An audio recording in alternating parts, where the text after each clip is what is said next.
बीच विश्वविद्यालय मध्य भारत में ही नहीं वरन राष्ट्रीय एवं अंतर्राष्ट्रीय स्तर पर टॉक्स और लेक्चर्स का आयोजन समय समय पर करता रहा है। इसी श्रृंखला में प्रबंधन विषय को जानने और विश्व स्तर व्यावहारिक ज्ञान और स्किल मैपिंग, कौशल प्रबंधन और मूल्यांकन विषय पर अमेरिका की UCLA यूनिवर्सिटी के प्रोफेसर मैनेजमेंट स्पीकर और स्किल एनालिस्टिक मूरे जॉनसन ने सेज ग्रुप के साथ विचार साझा किए। उन्होंने जीवन में कौशल की भूमिका और प्रबंधन की विशेषताओं को भारतीय संदर्भ में समझाया और मैनेजमेंट के क्षेत्र में भविष्य की संभावनाओं की जानकारी दी। And then being able to systematically improve on them so that we can go ahead and prosper in an era where we're seeing quite a lot of uncertainty. So skill mapping is basically a technique that we use to be able to look at our ability to define what makes for skills people want. And so I've chosen this kind of old painting here to kind of symbolize that. We have this rather old gentleman who looks kind of ragged around the edges and has kind of old hair, white hair like me. And then we have someone who's very, very young. And clearly the audience is much more engaged with the new person than the old. The thought being that as we age, most likely a lot of skills that we have become obsolete. In other words, new no longer is relevant. So we're going to have to engage in certain type of actions. I think today is a wonderful age, and I was searching for a really good quote to kind of be able to describe this. And I decided to use one from the European tradition, from Britain specifically, an author by the name of Charles Dickens. And he started out in The Tale of Two Cities, and he said, it was the best of times, it was the worst of times. It was the age of wisdom, it was the age of foolishness. It was the epoch of belief. It was the epoch of incredulity. It was a season of light. It was a season of darkness. And it was a spring of hope. And it was a winter of despair. And so today what I'd like to do is I'd like to talk a little bit about hope. And I'd like to talk a little bit about changing right before our eyes, actually. And this is affecting all of us and all of our major industries as well. In the old days, some people think we had a system where the primary purpose of education was basically to have people be able to work in factories. And so it required an approach to be able to get everyone to be somewhat self-disciplined. But today we're seeing a very, very different environment, actually. This is campus on the left side is where I come from the UCLA one. And I just got this in 2 days ago, and it just struck me. This is an area of the campus where there's normally many, many students walking around, even in the evening, and you can see it's desolate, it's empty. And so we have this strange phenomenon where many of our universities are in effect empty. These facilities where we spent millions, hundreds of millions of dollars in many cases to be able to build up aren't even being used. And instead, we're going towards the environment on the right, where we're looking at the idea of learning and learning online. So the whole environment has shifted. And here, it took about a week actually for the universities to shift from live to online. I'm not saying they're doing such a great job at it necessarily, but it happened very, very, very quickly. And so this is what people refer to as a paradigm shift. So what caused it? Well, obviously what's causing a lot of issues in our societies today is coronavirus. And some people have described this as the virus is creating a world in which is described by the letters VUCA, which stands for volatile, uncertain, confusing, and last but not least, ambiguous. In other words, we live in limbo, and the only certainty is uncertainty. For just in the last 2 months, the rate of change has gone up drastically. This is volatility. Number two, we're not able to necessarily predict events anymore. Who would have predicted international travel to be able to be decimated and hospitality to be decimated the way it was? Number three, there's no clear connection between cause and effect. For example, advertising and marketing, it's not clear exactly what the message should be anymore. And last but not least, we have multiple meanings for what's going to be happening now and in the future. And some of you in the audience may want to be economists, or maybe are economists already. And so people have been describing to me our economies will be going down very, very quickly through this quarter and maybe even longer. And then maybe it will come up very quickly. So that is, of course, the V. So they call this the V shape. But other people say, no, no, no, no, no. It's going to be a U shape. It's going to go down, and then it's going to stay low for a while, and then eventually it's going to come back. And then every once in a while, someone who's very pessimist might say, no, it's going to be an L shape. So we might be in a situation where things are changing. Options that we have then basically is that we must, for us to prosper in this century, develop a set of skills, which I refer to as 21st century skills. Some of these skills will be the same as they were last century, but some of them are going to be very different. They didn't exist last century.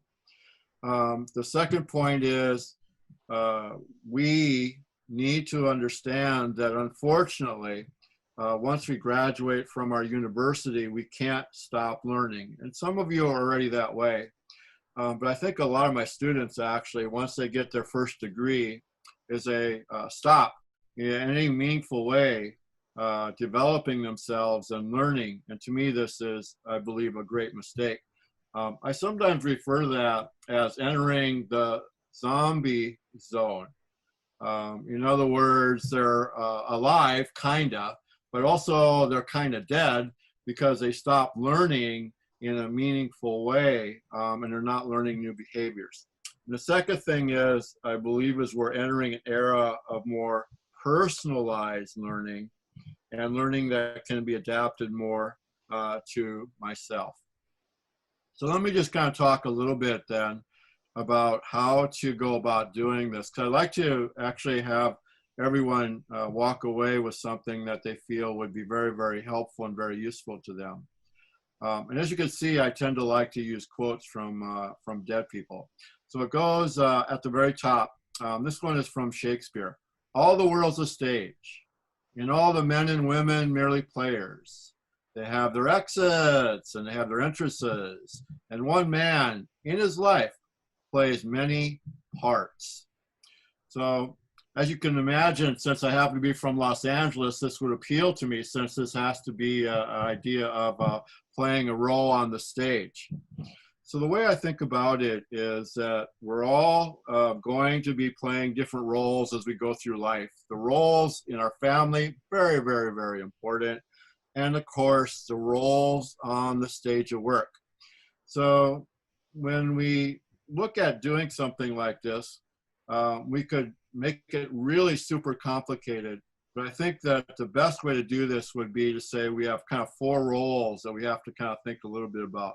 First one's my current role. Second one is my next role. Third one is my dream role. And then last but not least, my last one, the fourth one would be my next life role. So for those of you that are students, the current role you have is, of course, to be a student. And so you've all, I think, probably mastered that one already. Assuming everybody's getting an A, or good grades. Yes, yes. I see some smiles on faces. Okay. Well, I wasn't someone who did that, by the way. I got a lot of grades that weren't A's in my academic transcript. So you mastered the role of being a student, so on and so forth. And then you have to master the first work role, which we call the next role. After that, of course, we want to think a little bit about what we want to do with our life, and we'll call that the dream role. And last, of course, is our next life, what comes after this life, which of course gets into issues of reincarnation. So the way I kind of think about it is I need to think a little bit about what I want to do with my life. And so I want to have a role, something I'm striving for. So let me just kind of walk through this, everyone, and I hope that this helps in terms of thinking about your career. So the way we've done it is basically we've said, look, first of all, define your current role. And in business, there's a saying, the best predictor of success in a future job is your current one. So the thought is that your current role predicts how you will do in the future. The next thing that always is an issue for many students is, what do I do after I graduate? And my business students actually sometimes are not very clear. And so I will sometimes ask them, well, what are you going to do after you get your degree? And they say, oh, well, professor, I'm not really sure, but I know I'm going, whatever I do, I'm going to make a lot of money. So I thought, well, that's okay. I mean, you know, making money is not the worst thing one should do in life, but gosh, it'd be much better if you had kind of a clear definition of what kind of job you wanted to have after you got out of school. So again, this would be what we refer to as the next role for students. Finally, sometimes I will ask them what they want to do, assuming they're going to be working. And so I oftentimes ask them, well, how long do you think you're going to live? And of course, this is always kind of an interesting question. No one's really sure.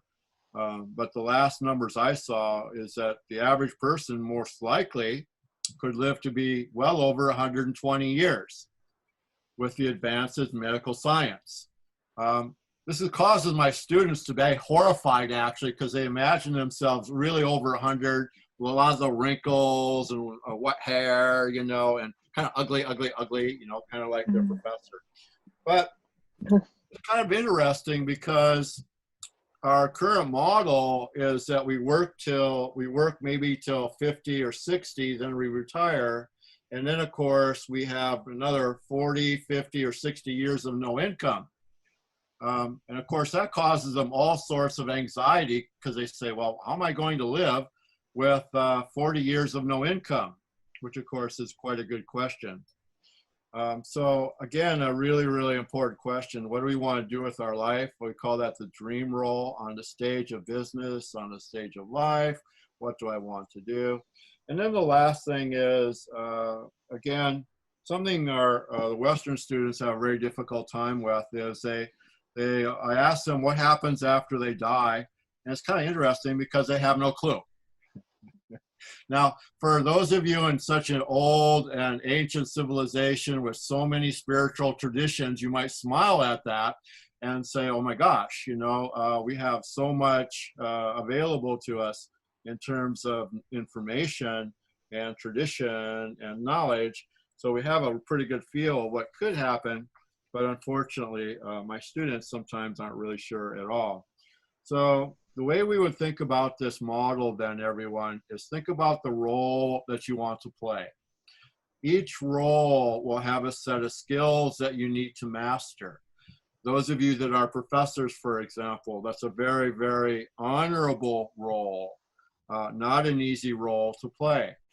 However, if you wanted to become an entrepreneur, that again would require a whole different set of skills than the ones we would likely have as a professor. So we're there.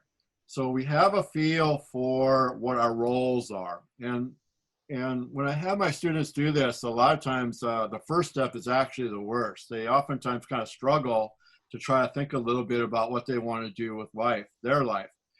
The second thing, if we know what roles we want to play, is then we want to scan the environment, and we want to kind of make sure that we have a pretty good understanding of what's going on. So this has been a part of marketing actually for a really long time. One of the kind of core principles of marketing and indeed how this plays out. I think it is quite interesting and also a little bit disturbing, actually, that the virus has surprised so many people in so many governments, in so many industries. If any of you would have talked to a doctor would have said, well, of course, we're going to have a pandemic. A pandemic is an absolute certainty, because they would know that these kind of things occur and have occurred throughout history. So they would have said that it was something we should expect. And to protect ourselves, we would have to keep scanning our environment so we would know if such a thing is due to impact our country or our industries and so on and so forth. But unfortunately, for most people and most of our governments, the virus seems to have surprised a lot of people. So the second step in skill mapping is to make sure we're scanning the environment. And we scan the environment not just for threats, but also for opportunities. So the idea here is that we want to be able to find opportunities that allow us to progress, and that we also want to be able to minimize threats. So this model has been around for quite a while, actually. It's part of a strategy model, which is called strengths, weaknesses, opportunities, and threats. And some of you, I think, that have been in business programs have seen it over the years. So the idea is that we need to be able to know any moment in time what our opportunities are, and we drive towards those, and also where our threats are, and we minimize those. So again, so that we're not unpleasantly surprised, such as what has occurred here very, very recently. The fourth element of the model is the idea of we need to take a look at ourselves. So interestingly enough, I have been tasked about once a year. I get the honor of teaching a course on ethics. And so, as many of you know, sometimes business is not quite the way it should be from a standpoint of high ethical values. And indeed, that's something that we have to definitely be aware of. And I oftentimes ask them, what are their strengths? And they're quite good at coming up with their strengths. But then sometimes I ask them, what are their weaknesses? And they're not so good at coming up with them at all for some reason or another. So it's kind of interesting. We oftentimes forget some of the wisdom words that have been in our religious traditions. All of our religious traditions essentially have as a core that we need to know ourselves. And to know ourselves, we have to also look at the idea of some of our traits. In psychology, the field thinks that there's somewhere between 32 and 35 traits of personality. And traits of personality are quite interesting, actually. A trait of personality is usually half determined by genetics. At least that is what the theorists tell us. And so indeed, half of my personality is determined by the genes that I inherited through my family and through my parents. The other half of personality is determined by the environment. And so indeed, the idea here is that we need to take a look at certain types of traits and how well these traits help us. So actually, it could be help us, or actually it could be, in some cases, harm us. This is actually, I skipped over a couple of this, but this is actually one of my most favorite of bad traits. It's called sloth. For those of you that never heard of this, it's kind of an interesting word. What it means, it has two meanings. First of all, there's one meaning which has to do with the idea of being lazy. We know that some people are just not very, very enthusiastic about work. So we're going to call them lazy. And if that is a major trait, that of course will prevent them from being successful. But there's also a second meaning to this one, which is actually more subtle, and actually one that I think is quite fascinating. It goes, not living up to your potential. In other words, you have great potential, but you're not using it. It always has been kind of interesting to me, because I remember when I first started in the university, there were students that I had lived with in the dorm. And actually, I always considered these students to be much more intelligent than I was, to be brutally honest. But what was interesting about a couple of them is they just gave up. They went to the university and they decided it was too hard and they gave up. They gave up. They quit, so on and so forth. And so in my way of thinking today, again, sometimes we are blessed with great intelligence. We are blessed with great looks, good looks. We are blessed with many characteristics, but if we don't have motivation, we're still probably not going to succeed. So on this axis of looking at myself, I'm trying to determine my character. And you might say, from a leadership standpoint, why should people follow me? Why am I worthy of having a following? Would be some of the fundamental questions.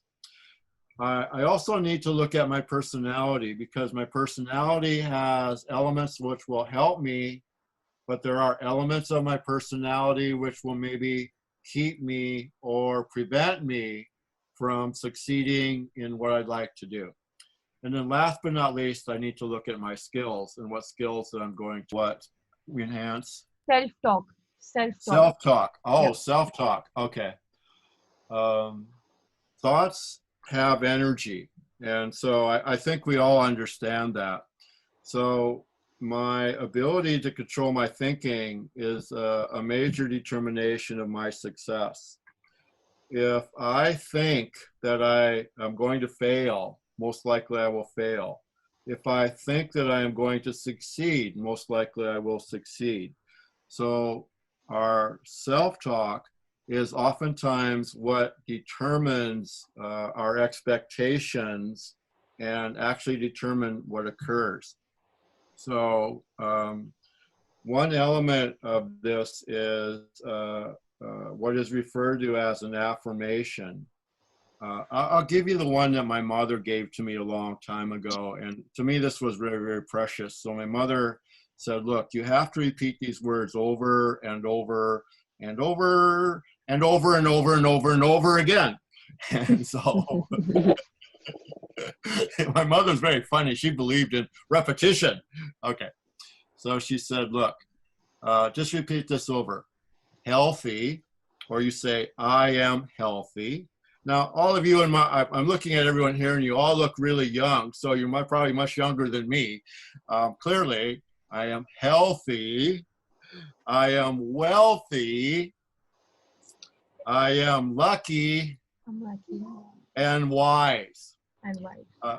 Healthy, wealthy, lucky, and wise. And she said, if you keep repeating those things over and over and over, they will tend to happen to you. So I think it's a very good question, because our thinking is probably one of the most important things we don't control, most of us anyway. Sir, we have another question from audience. Dr. Sanjay Jain, sir. He is heading the Design of Institute at Sage University, Indore. Sanjay, sir, can I request you to ask your question, please? Thank you so much for spending your time here with us. I have an interesting question, which is what I put to my students as well. I think one of the most important skill which I think the student have to develop every day is their sensorial skills. sensorial skills, which also will improve their immune system and Yeah. the resilience which you are talking about, and also Right. keep them, prepared for the change which we all are talking about, because your body is your instrument. If you have a great immune system, you can take care of any change which happens around. So that is a question. Thank you. Yes, sir. I agree with you 100%. I want to say stress decreases the functioning of the immune system, as we know, right? So in other words, the more stress that I feel, the less able my immune system is to throw off diseases. We have a virus where we have no drugs. We have no vaccines. The only thing we have is a healthy immune system. Yes. Therefore, for us to stay healthy, we want to lower our stress. We want to control our stress. And to my way of thinking, that suggests meditation or suggests mindfulness. Traditions that have been in India, well, for thousands and thousands of years. Meditation being a response in the human body that actually reduces the impact of stress. Some people call it the relaxation response, actually. It opposes the stressors that will suppress our immune system. So I think your observation is really important. And I don't see enough emphasis on reducing stress yet here. Thank you. Did I answer your question? I think you did, because she replied on the chat box. It's very true. So I think, yeah, you're satisfied. Students are the same everywhere. Okay. It's the grade. It's the grade. So thank you so much for being with us today and giving your such in-depth knowledge about this topic and helping out our participants in answering the questions. Because of so the time, we are not able to ask other questions, but thank you for answering whatever time you had with us, and it's been a privilege to have you with us. I'm sure I'm speaking from on everyone's behalf when I say this, that it has been a Yeah. Thank you, everyone. Actually, I've been trying to collaborate you since we met in our classroom when you taught us about leading and motivating teams. And Yeah. I am really, really grateful that you were so spontaneous about our conversations, and we could arrange this talk so soon in a very short period of time. And I thank you, and I thank all our participants to be here to ask such nice questions, and were so interactive. Thank you so much, everyone. Thank you. Thank you, everyone. Thank you for giving me an opportunity to talk with you. If there's something I can do, please connect with me, please. Okay? Please. Thank you so much, sir. Thank you, everyone. So much.